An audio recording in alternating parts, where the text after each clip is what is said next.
are you afraid of Jews because we run the world? No, I'm not, because I don't see how it's bad that one belief runs the world. I mean, if that's even true, we don't know that. It's stupid to even think that.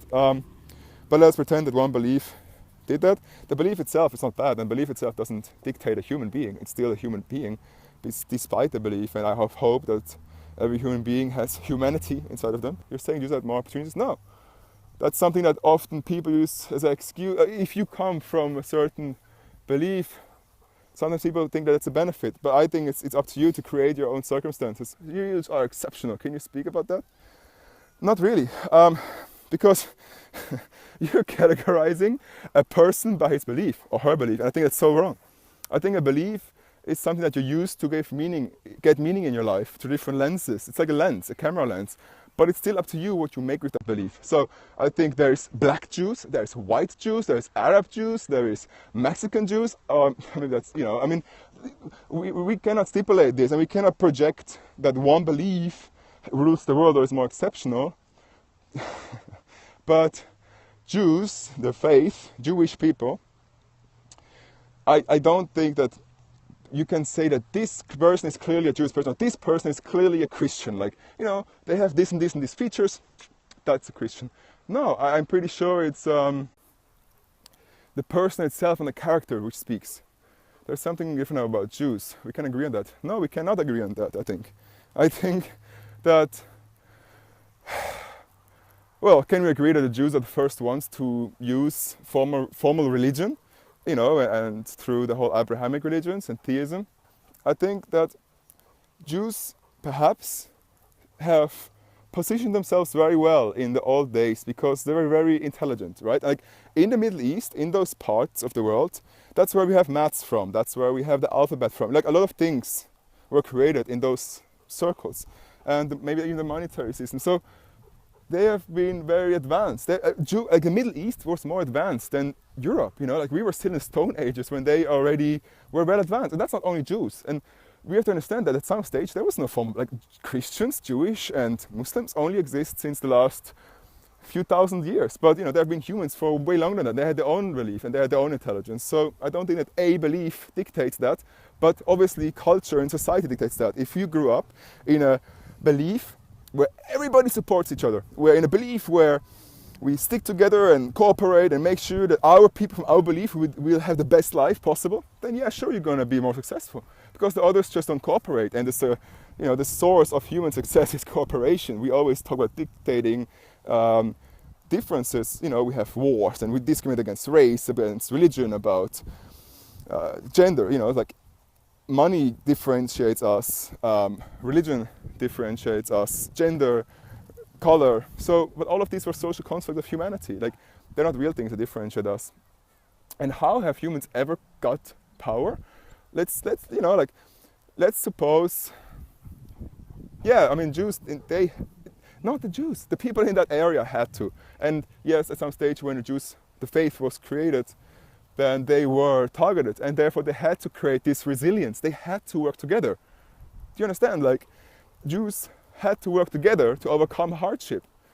Is that in the war against Jordan, Syria, Lebanon, when Israel already existed after 1940s?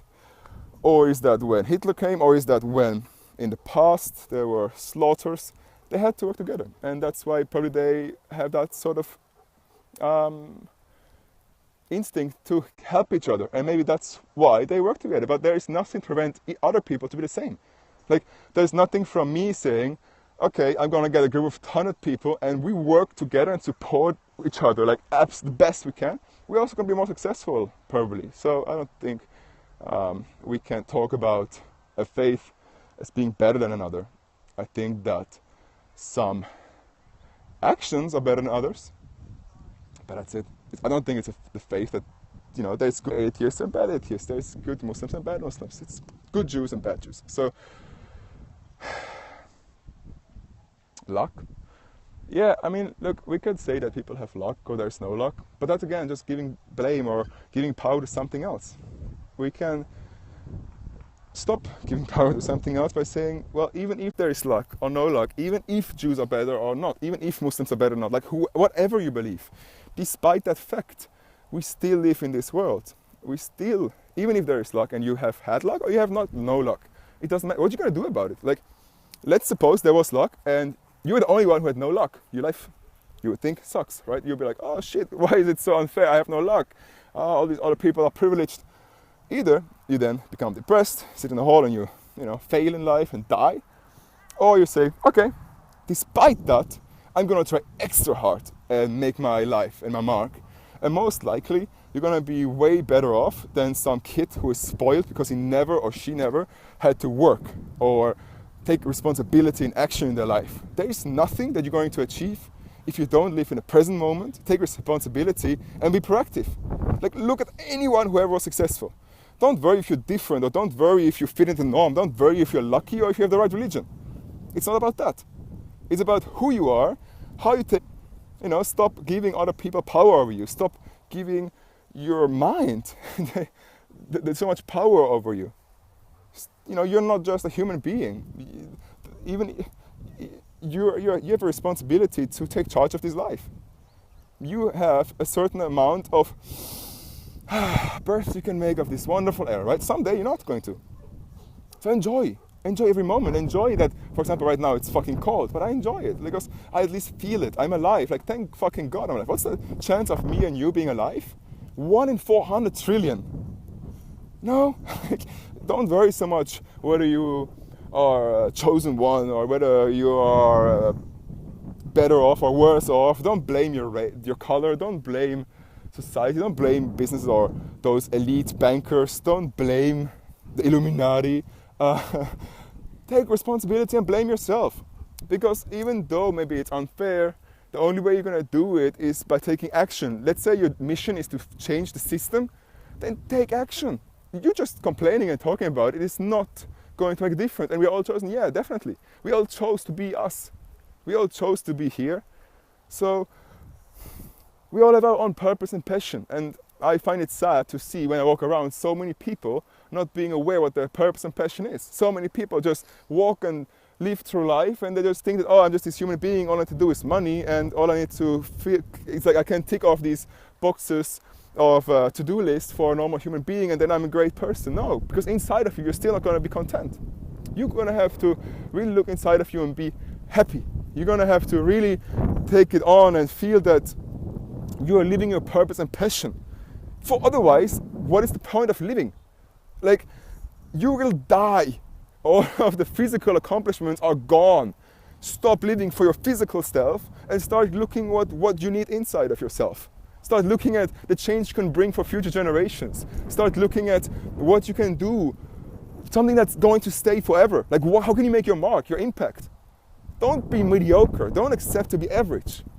Stand out, be different. Everything great was always created by somebody different, always somebody who is not normal. Slavery was normal once, but some people stood up. Black death of the ladies in the US who used to die at childbirth, they were killed because doctors didn't wash their fucking hands. Somebody figured it out and somebody said it. He was ridiculed for 30 years until they accepted that now they wash their hands and sterilize their instruments.